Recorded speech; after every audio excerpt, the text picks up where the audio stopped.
The aim of the game on this one is to start insulating the ceiling. I've got all my insulation sitting there and I need access to the floor to start sorting the floor out and building the walls, so this needs to get out of the way. I need to shift all that PIR as well, because that can go over here because there will be no walls.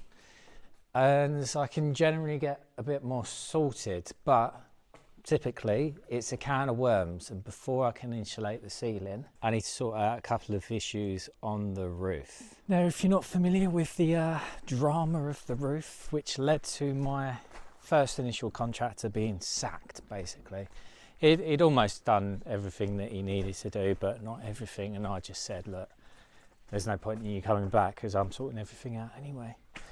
So just a general overview quickly. I sorted out the roof covering, designed exactly how it's going to go. I told the contractors, the first roofing contractors, where to set the battens that it's screwed to, so that's counter battens as well. I had to put additional battens below the window frames to take the sheets and the weight, but when the actual roofing contractors come in to fix the actual roof, even though I was standing there, I didn't realise at the time they didn't put in the extra fixings around the bottom of the windows. Lucky enough, I've got loads of other bolts, and that's because I've got the intermediate fixings missing. So they've done the top and bottom of the sheets, and as per manufacturer's guidelines you should do middle as well. But I was assured that I didn't need them. Now, this roof's been on a couple of years. It's not blown off yet. So part of the reason why I didn't insulate the roof yet is because I was debating whether I needed to put in them intermediate fixings. And to do that, I need to find the battens that run that way, because I don't know exactly where they are. I could work it out potentially, but it might be easier to feel them from underneath.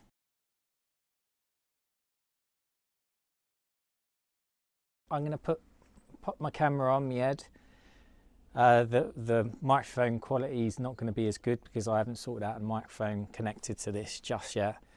But I'm just going to take you along and you can watch me faffing about. The reason why it's a little bit more difficult than it should be is because this is like tight as a drum. It should have sag to it. And because we've got roofing battens on top of this and then the counter battens that way. So the actual battens are probably like standing off 30 mil or so. So I need to try and, there it is.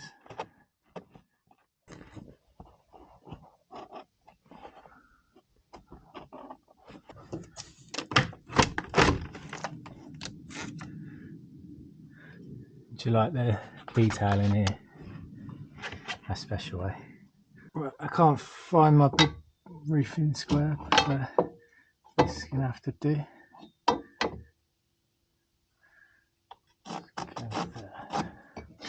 240 down maybe? Yeah, let's go for 240. Look at the state of this. What's the fucking point in that? Fucking morons.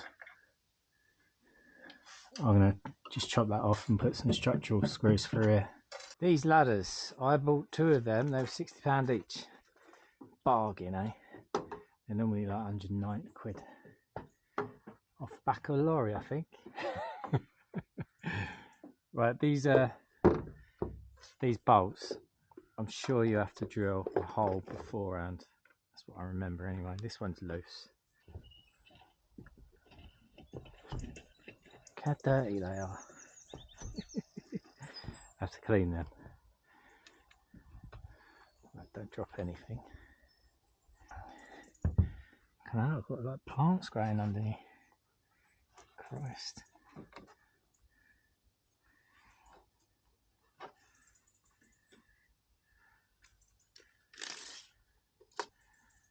$240 is there.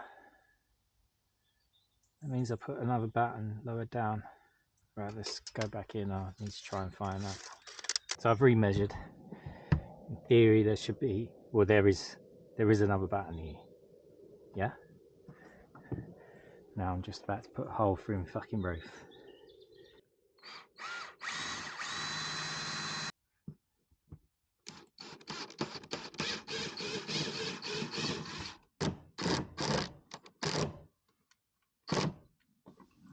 Winner. It's a few days later. I was going to do a digger video next, but I thought I'd try and crack this one out. Just because one of the funniest comments that I've had. The reason why they're watching my videos is because they clearly like watching paint dry. That's basically a comment on me taking ages to do everything. I'm not making much progress. And someone on the last video said about, can I just get on with the build? I want to just get on with it, but I mean, it's easier said than done. I can't get a lot done with just one person. 350 down. Lucky enough on this one, I put an 8x2 instead of a batten across, so I've got more space. Yeah, I double checked the manufacturer's details on this. Normally, you see these, they have them little wings. That's to make the hole a bit wider. I think it's supposed to be 2 mil bigger than this, so that's the reason why I drill it out to 7. I'm sure I might have had a 6 mil drill bit on the other side. I think this is probably the better way because it has got the thing. I'm just going to go through with this first, and then I'll take it out and make the hole wider.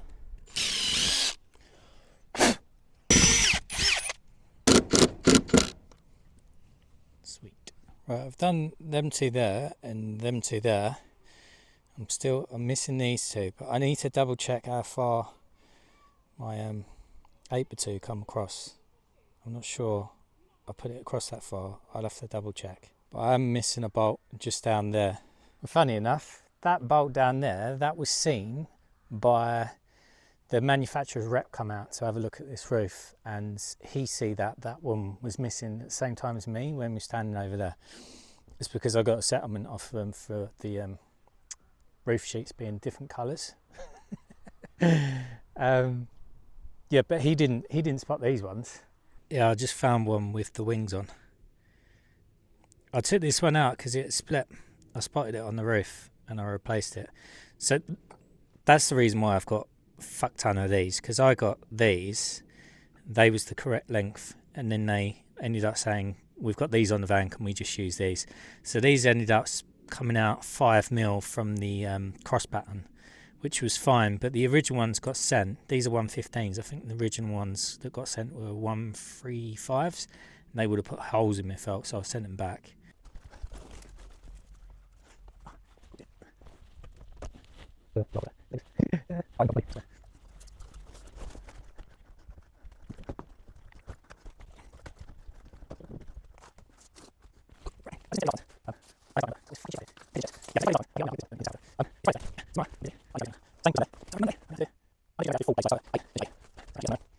Got my platform ladder out. I just want to show you up there before I call it a day. Look at the state of that. I can get my fucking finger in there. What's the fucking point? You know what they done? They used truss clips before they put this on. What was the point? And then there's like at least, what's that, 15 mil gap between that double trimmer and this. It's just hanging on for dear life on the hanger. How did you use screws on all of them? Like, why the fuck didn't he just like ask me? I probably had a load of square twist nails or something. That was one of the carpenters. I don't know whether he watches anymore, but Jesus, mate, come on. Right, I'm going to jump up on the roof now in the pitch black and whack in them extra screws that should have been done. I'll see you in a few days, but for you that will be a couple of seconds. Okay, it's Monday afternoon, and now it comes down to one of the things that I find the hardest to do for some reason, and that is tidy up and like put my tools away and stuff. But I really don't feel like doing it. My mood at the moment isn't particularly helped by having an unsupportive partner. She's in princess prick mode at the moment, basically. She acts out as if I don't do anything. Absolutely nothing she thinks I do. And that's because I'm not running about like a fucking blue ass fly getting stressed. And the reason why I don't do that is so I don't fucking have a heart attack. So yeah, that over there, that built itself, didn't it? All these windows and stuff, they just fucking picked themselves up and just put themselves in, didn't they? I just feel like going to get a fucking shitty job in an office and going, go on, you fucking sort it out then. We ain't got like 200 grand to finish this off and pay someone else. It's only me that's ever going to fucking sort it out and do it properly. Yeah, I know a few of you have got self-builds on the go and doing things on a DIY basis. Or everyone else is watching, what DIY projects have you got on the go and are taking longer than you thought, or you've started and you haven't finished? But yeah, just let me know I'm not on my own, struggling away without much progress. Okay, I'm all tidy, and the aim of the game is basically to get rid of this lot so I've got more room on the floor. Now this stuff, it's unusual to be using it in your pitched roof. So I'm going to attempt to quickly explain exactly why I've gone down this route. Now many moons ago I did record a video explaining all of this. It took about 20 minutes and it was rather boring, so I just deleted it. I never released it. Just to let you know, I'm going to pronounce knauf as nauf, and because I'm on old regs, my U value needs to be 0.18 on the pitched roof or lower.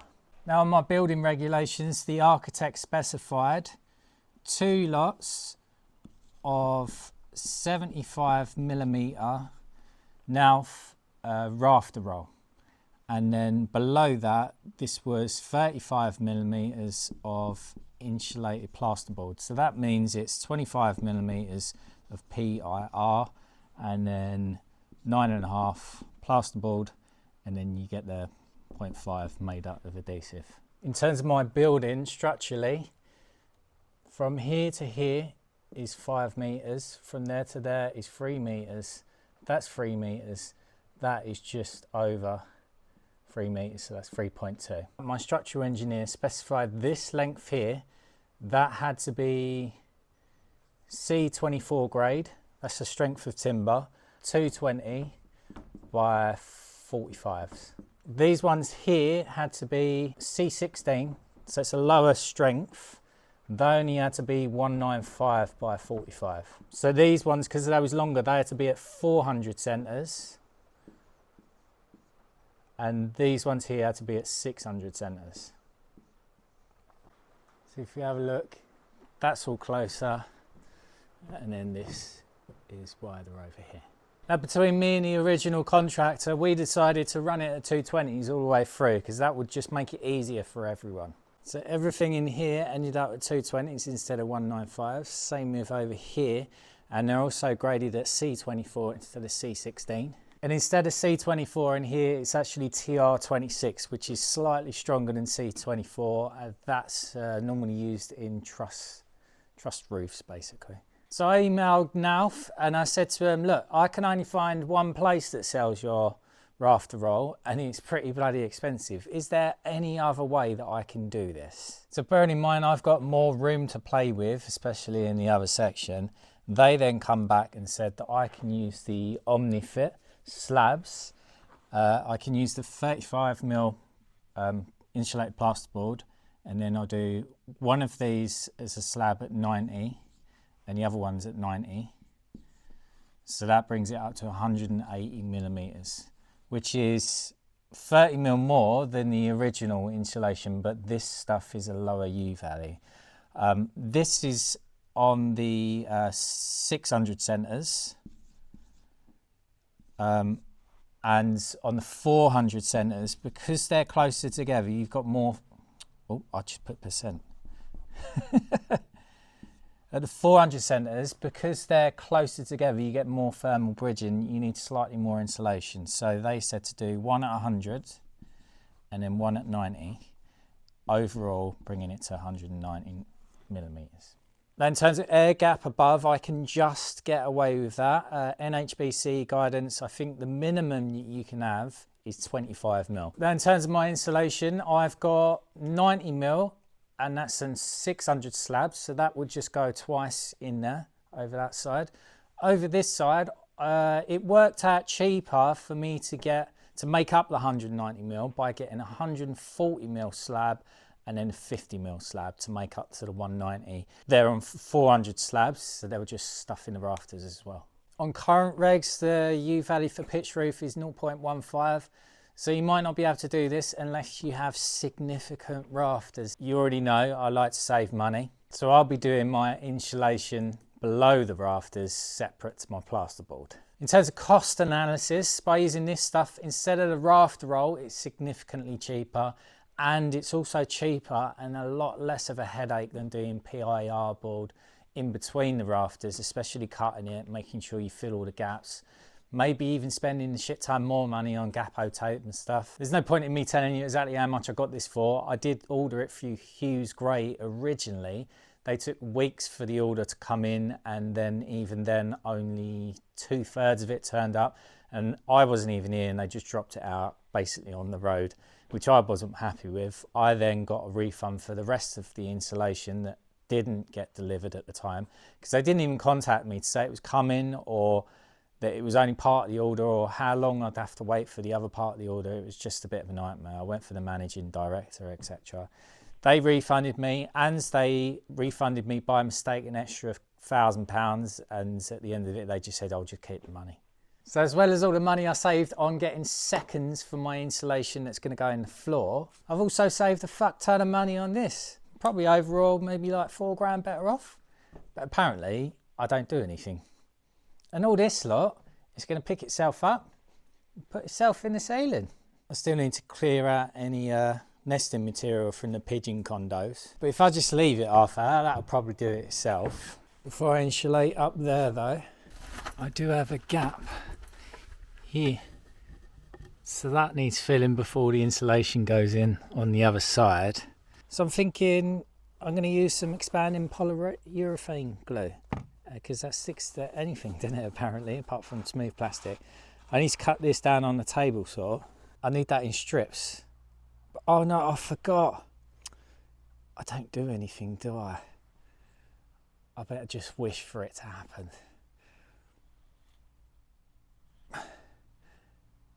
Oh wow, oh my god, it's done.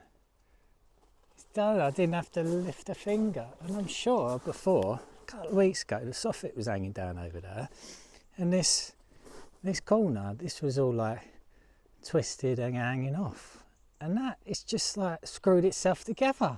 This DIY self-build malarkey, it's super bloody easy.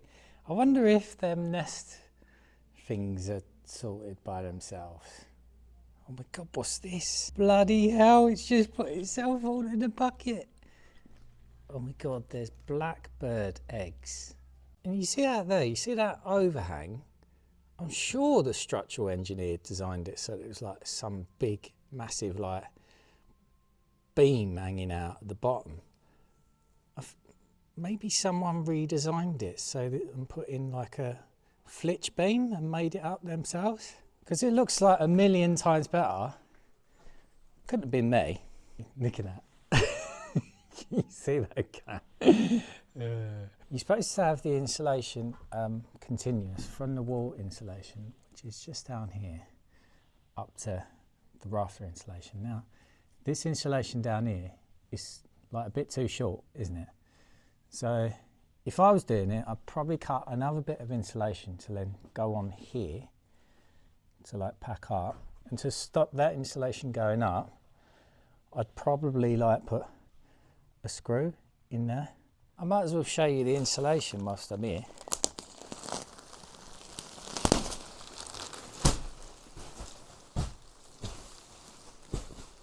You see these slabs, they're a little bit less stiff on the edge, so that's to crush into the actual rafters, but this is quite thin, so it's not really going to stay up in the actual rafters, is it? I'm glad I'm not doing it and it's going to do it itself, because that's going to be a bit of a nightmare. Okay, people, are you ready to see the whole ceiling insulated? Oh, it's had all bloody night and there's nothing in the ceiling at all. Right, let's stop messing about. I put all my screws in at the end and I realised that one of these rafters wasn't even nailed at all. So I got my nail gun out and sorted that out. I went to test one gap and I cut the insulation for the right at the end, and then I tried to put the other insulation up and it was falling out, and I thought, right, I'm going to have to put something up to stop this falling out. I'm not going to put the 25mm PIR up just yet. So I was thinking maybe I can put string across it. So I was just going to run string all the way across, just do it a few times just to keep it up. But after I put that bit of insulation there and then slotted the other insulation on top, I realised that my air gap that I'm supposed to be maintaining, allegedly, don't really understand why because it's not vented, it disappeared. I wouldn't be able to keep it consistent, so can you see this contraption? I banged in a load of nails and then I done that to keep the insulation off of the actual breather membrane. Now if you had a 50mm gap above that, you might probably get away with it, but because I've got, well, that one over there, it's going to work out about 40mm. That one over there is 30mm. It's just, I can't confidently put it up there and stuff it up there without it potentially touching the felt and closing up the air gap. So the 140mm, they keep their cells in the rafters, so I wouldn't necessarily need to put anything underneath. But they still might be touching the top of the actual, well, the bottom side of the breather felt. I've got my 50mm here. If I was to put them in, they would fall out. So for this side, I'm thinking I'll do the 140 on the bottom and the 50mm on the top, and the 140s will keep the 50mm in. But I've still got that issue if it potentially closing that gap on top. So I've went out this morning, I've bought myself a roll of, this is hand strapping plastic. That's only 12mm. I did ask for the 16mm, but they wanted 90 quid for it, whereas this was 30 quid. So I just got this one. And what I'm going to do is I'm going to cut it into strips, and then I've just bought myself a heavy duty stapler. I'm going to staple it up there to stop it going up too far. So I should be able to use that strapping to keep it off and maintain the air gap at the top and keep it in on the 600 centres over this side at least. So yesterday I'd done a bit of a cop out on old regs versus new regs. I just looked it up and basically calculated it out with the assistance of AI and my previous calculations from NAF. Take this side of the roof. I've got to hit a 0.18 U value. This actually is going to work out to 0.179, so it's just under. So this is at 400 centres. I've got 190mm, and the stuff that I'm using is the now OmniFit Slab 35. So it's glass mineral wool. It's not itchy at all. It's really, really fine. And then I've got 25mm of PIR. So that will give me, obviously, the U value that I need. For new regs, you need 0.15. And then, so if you've done exactly the same in terms of the OmniFit, you would need 50mm of PIR instead of the 25. And then that will give you a U value just under of 0.1429. Now I can't actually increase the PIR thickness over this side because of the old metal trusses. I could probably squeeze it here, but it's very close at the top edge here. But just for argument's sake, if I wanted to hit the 0.15 value, I would need to get some more 25mm and then double it up. So to cover this whole area, the complete roof, would cost me about roughly an extra grand. This might be boring, but it might be useful for a lot of you. I'm just going to give you a real world example. So it's going to cost me an extra grand in theory to obviously insulate the ceiling better. Now let's just imagine that everything's exactly the same in the building, like the insulation in the walls, etc. Right, if we wanted to maintain a 20 degrees Celsius inside the property, if we were to take an average outside temperature in the UK over the year is roughly about 10 degrees. Now, if I've got an air source heat pump, which I'm going to have, and the COP is free, that means it's 300% efficient. If we was to heat the property for 365 days a year, heating on for 8 hours a day, if we was to assume, this is what it is at the moment, it's 1 kilowatt hours equals 25p. If I was to have a U value in the ceiling at 0.15, it would cost me X amount pounds. If I didn't have that extra insulation and I had the U value at 0.18, then it would be X amount of pounds plus £146. So an extra grand's worth of insulation would potentially save me £146 a year. Now the recoup cost on that, you're looking at 6.5 years roughly, but realistically, you're not going to have your heating on 365 days a year at 8 hours a day. So the recoup cost is probably going to be a hell of a lot longer. Now that doesn't take into account the energy price increasing and the robbing bastards at the energy companies, but that just gives you a little example about how things work. Right, we're going to see whether this plan works. If not, we're going to have to come up with something else.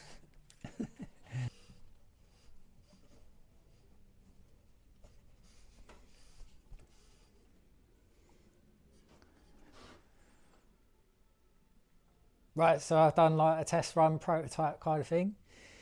The insulation that comes out the wall, I just bumped that up a little bit, so I put a little bit on top, and then I've done the straps both on the top side and the bottom side, and that's how it is looking currently. By doing so, I have maintained that air gap all the way down. So I just need to make some adjustments on the straps. So I'll do all the inside ones first, and then I'll run the outside ones all the way across, which would speed things up a little bit. A lot of faffing. So this will be me for the next 3 years. Oh, brilliant. I need to plane all this down there. There's quite a few of them like that. I think if I was starting again, I'd probably put netting up all across before the roof went on, like before the breathable membrane, and then you could just drop it in from the top. That would be so much quicker, wouldn't it? And then you put the membrane on, and then you put the roof. Just to mention, the reason why I can do this partly is because I've got a counterbatten roof. With this, you need a particular type of membrane as well. I've just been looking up the one that I've got, Roof Shield. So it's highly vapor permeable and it's fully air permeable as well.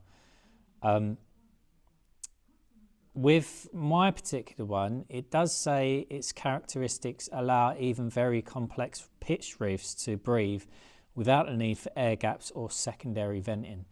So it's acceptable by an HBC with like no ridge vents or anything like that. I haven't got any of that anyway. I don't necessarily need the air gaps. The only reason why you would normally minimum of 25mm is because you need to let the actual membrane sag in between your rafters, just in case any water gets in it. It goes down the sag, if you understand. But the morons that put this on have done it tight as a drum. So am I just wasting my time doing all these fucking strapping things?